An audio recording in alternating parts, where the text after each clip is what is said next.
E aí ainda nessa missão ocorreu um outro avistamento. O Edward Dwight, em determinado momento, ele fala pro McDivitt: posso ver um fogo negro no deserto. Um fogo negro no deserto. E aí ele fala assim: eu fiz várias fotos, S5 do terreno, enquanto cruzamos o deserto, às 7h17 da manhã. Parece que temos uma falha no Magazine 7. Parece que um daqueles cães não está pegando no filme, ou o filme está falhando. Olha que coisa interessante. O cara viu um OVNI, o tal do fogo negro, foi fotografar e a câmera deu problema. Ele não conseguiu fazer mais fotografias com aquele filme. E aí ele, depois, na sequência da comunicação, ele fala que um outro equipamento lá também deu problema lá ao mesmo tempo. E aí eu fui no acervo de fotos da missão para ver o tal do Magazine 7, né? Se tinha fotografias. E só tinha umas 3 ou 4 ali e depois não tinha mais fotos. O magazine estava vazio porque tinha dado problema, confirmando que o astronauta tinha falado. E aqui mais algumas fotografias que eles fizeram de estranhos objetos no espaço, objetos azulados, brilhantes, um objeto mais afastado. E aí veio a missão Gemini 5. Gemini 5 é uma missão bem interessante, porque tem o Gordon Cooper, que foi ao espaço de novo, ele já tinha ido na Mercury, foi de novo, e o Charles Conrad, que é esse cidadão que a gente tem aqui. Eles fizeram 7 fotografias de OVNIs. E também teve comunicação registrada em documento oficial da NASA, que é o que a gente vê aqui. O controle entrou em contato com os astronautas e falou assim: Gemini 5 aqui, Houston, alertamos que detectamos outro objeto voando junto com vocês enquanto sobrevoam os Estados Unidos, a distância de 2.000 a 10.000 jardas da cápsula. Podem olhar e ver se localizam. Infelizmente não podemos dar a direção em que devem olhar. Então, o radar captou um objeto estranho junto com a cápsula espacial. E aí os astronautas tentaram ver, mas não conseguiram identificar ou avistar nada. Mas fizeram fotografias interessantes. Aqui à esquerda, você tem esse objeto azulado com um brilho azulado, você percebe que existe um brilho, e ao centro uma luzinha avermelhada.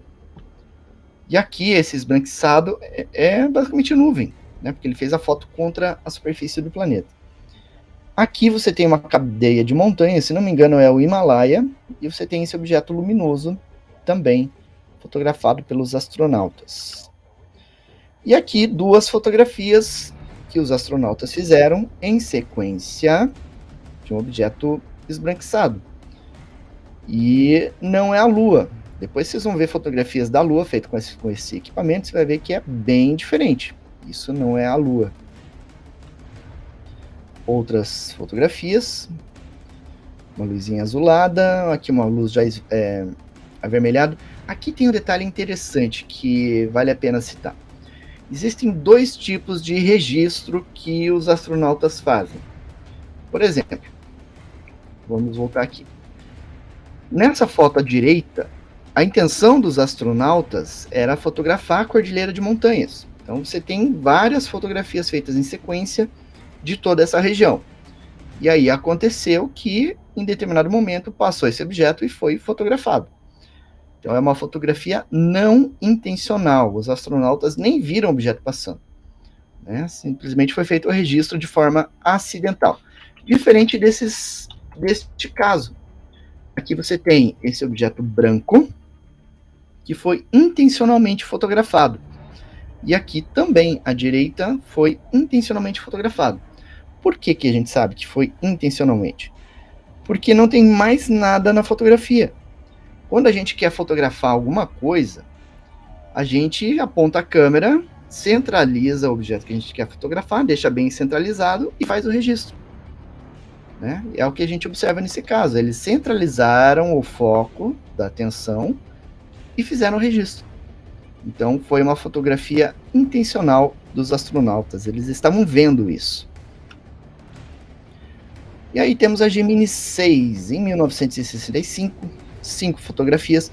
A Gemini 6, ela fez uma missão conjunta. A NASA lançou a Gemini 6 e na mesma época lançou a Gemini 7. E elas deveriam se encontrar no espaço. Então aqui a gente vê, essa parte que a gente vê aqui, essa cápsula, é a Gemini 7. Aqui no canto direito é a Gemini 6, tá? Então você vai ver, a Gemini 7 tem a mesmo padrão de fotografias. E você vê que quando as naves se encontraram no espaço, vários OVNIs ficaram acompanhando a manobra, porque era a primeira vez que as naves se encontravam no espaço. Era a primeira vez que uma nave se aproximava da outra, nave da Terra, né? Uma se aproximando da outra, porque a cada nova missão, eles estavam testando uma coisa nova. Então, eles testaram agora essa questão de aproximação entre naves no espaço. Ô Jackson, em nenhum momento a NASA ela menciona possibilidades de ser os próprios pedaços, os propulsores das naves que os levaram lá para cima, eles não mencionam essa possibilidade de ser pedaços da própria nave?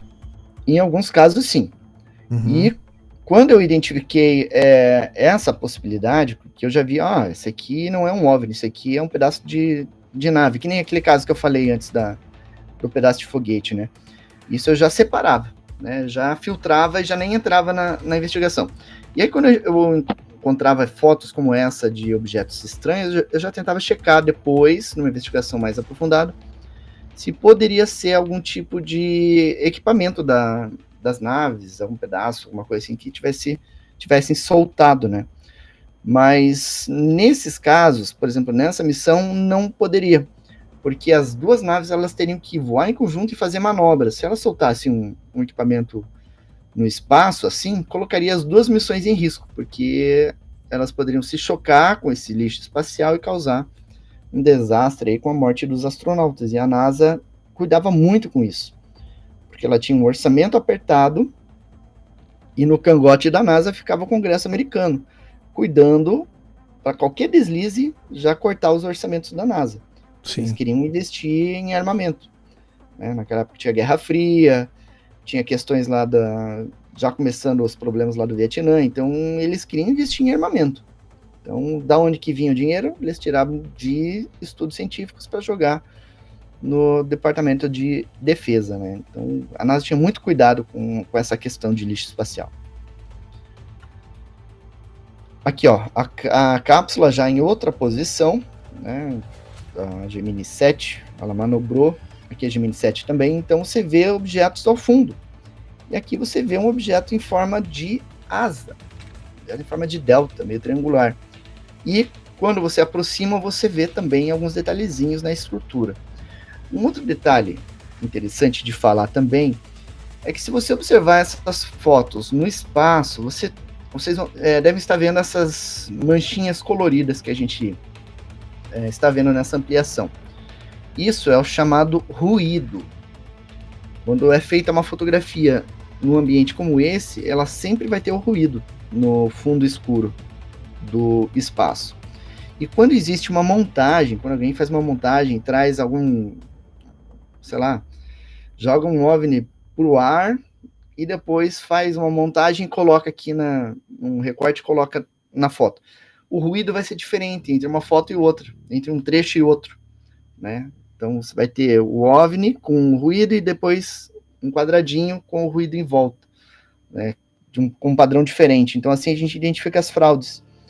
E aqui nas fotos espaciais você não tem isso, o ruído é todo uniforme. É o ruído que tem o mesmo padrão, né? É o mesmo padrão, indicando que não houve adulteração, né, na hora de escanear ou na hora de publicar as imagens. Elas estão no formato bruto, digamos.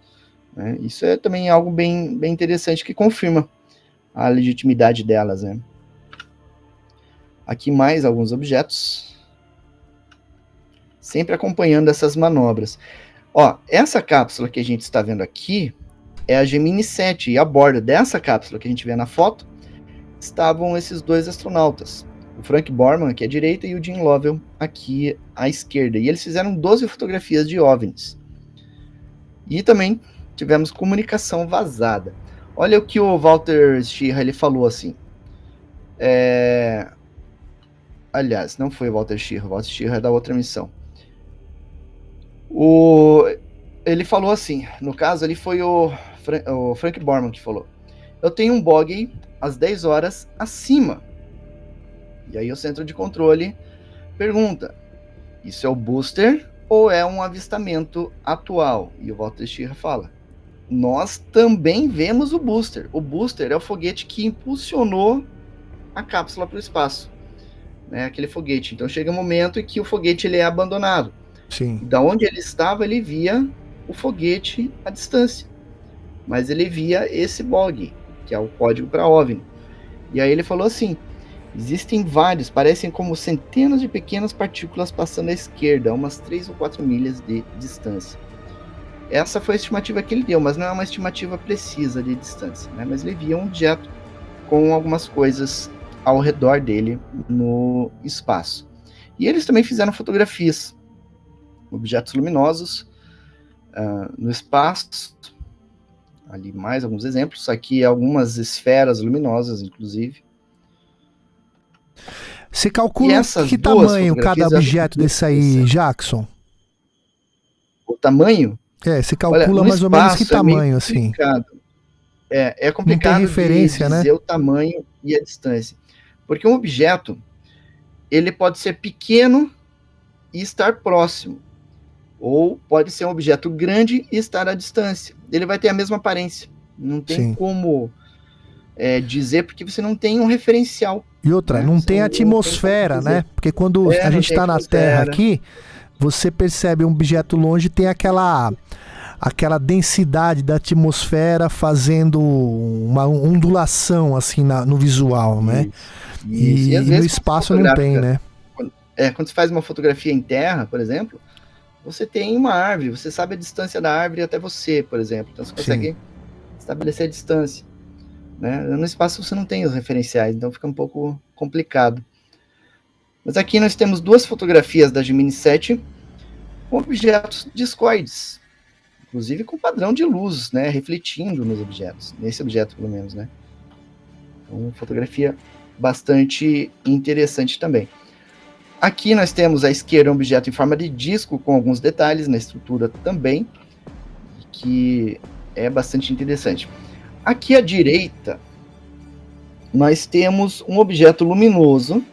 Olha que interessante, um objeto luminoso. Foram feitas 3 fotografias desse objeto. Nesta primeira fotografia, o objeto está fazendo um pequeno movimento. Perceba que ele fez uma espécie de V na fotografia. Nas 2 fotografias seguintes, você tem o deslocamento dele. Foi um deslocamento tão rápido que ficou marcado na fotografia.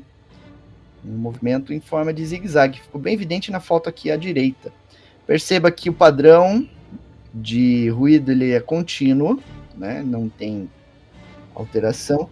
E aí as pessoas, alguns céticos podem alegar, mas foi feito, isso aí foi registrado porque o astronauta mexeu a câmera.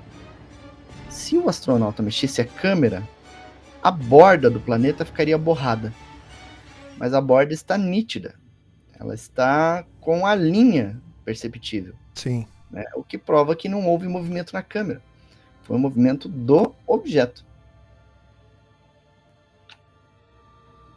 Aqui mais 2 fotografias, também da Gemini 7. Aí dá para ver bem o ruído que você falou.